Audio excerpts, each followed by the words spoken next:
Sule akui desak Rizky Febian nikahi Mahalini untuk hindari fitnah.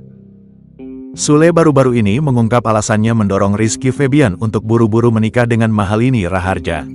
Rupanya Sule khawatir hubungan Rizky Febian dan Mahalini akan timbul fitnah.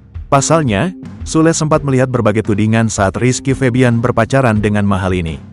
Tahu sendirilah era zaman sekarang, video dan lain-lain, dia selalu bersama, pasti akan selalu ada fitnah, ucap Sule dikutip dari YouTube Meet Talk pada Selasa, tanggal 28 Mei tahun 2024. Sekarang udah menikah, udah bebaslah gimana-gimana, sambungnya. Apalagi, duda 5 anak tersebut mengetahui bahwa Rizky Febian memang sudah serius dengan Mahalini. Daripada berdua terus-terusan kan fitnah. Apalagi udah 2 tahun dia pacaran, lanjut Sule. Sebagai single parent, Sule menitipkan pesannya kepada pria yang disapa Iki itu. Ia berharap Iki dapat menurunkan egonya ketika menghadapi persoalan dalam rumah tangga.